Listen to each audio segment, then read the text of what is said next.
नमस्कार दोस्तों, देखिए मैं आपको आज करवा चौथ की कहानी सुनाती हूँ। बहुत से लोग ऐसे हैं जो कैलेंडर से नहीं पढ़ पाते हैं, तो मेरे मन में यही विचार आया कि हमें तो काम को सरल बनाना है और पढ़ना भी ज़रूरी है। तो आप इस कहानी को सुन के अपना व्रत खोल सकते हैं। तो आप ये कहानी है, कार्तिक मास में शुक्ल पक्ष की चतुर्थी को करवा चौथ व्रत कहते हैं। इसमें गणेश जी का पूजन व व्रत सुहागन स्त्रियां अपने पति की दीर्घायु के लिए करती हैं। प्राचीन काल में द्विज नाम का एक ब्राह्मण था, जिसके ब्राह्मण के 7 पुत्र थे और एक वीरवती नाम की कन्या थी। वीरवती वीरवती प्रथम बार करवा चौथ व्रत के दिन भूख और प्यास से व्याकुल हो पृथ्वी पर मूर्छित हो गई, गिर पड़ी।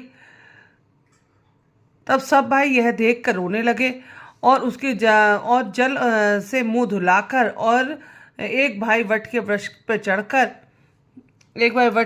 चढ़कर चलनी से में दीपक दिखाकर बहन से कहा कि तेज चंद्रमा तो निकल आया है।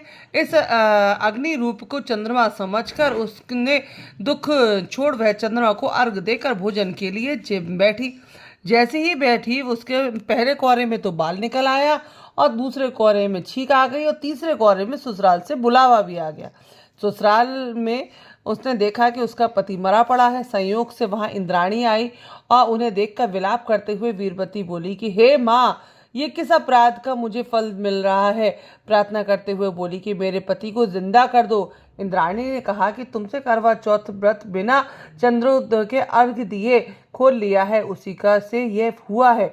अतः तुम 12 मास के चौथ का व्रत रख के करवा चौथ का व्रत करोगी श्रद्धा और पूरी भक्ति भाव से विधि पूर्वक, तो तुम्हारा पति पुनः जीवित हो जाएगा। इंद्राणी के वचन सुनकर वीरवती ने विधि पूर्वक 12 मास के चौथ के करवा चौथ व्रत को बड़ी भक्ति भाव से किया और इस व्रत के प्रभाव से उसका पति पुनः देवता सदृश जीवित हो गया है। हे माता, जिस प्रकार वीरवती के पति को दीर्घायु प्रदान हुई, उसी प्रकार आप हमारे पति की भी रक्षा करें और उन्हें उचित फल प्रदान करें। बोलो करवा चौथ मैया की जय। बोलो करवा चौथ की जय। भक्तों, आप इस कहानी को सुन के और आप अपना व्रत उपवास खोल सकते हैं। ये कहानी बिल्कुल उसी तरह से पढ़ी गई है जैसे आपके इस कैलेंडर में लिखी हुई है। तो आप अगर आपको याद नहीं है तो आप इसे ज़्यादा से ज़्यादा शेयर करें, कमेंट करें और आप ज़्यादा से ज़्यादा लोगों को पहुंचाएं, जिससे कि सभी को इस कथा का लाभ हो सके।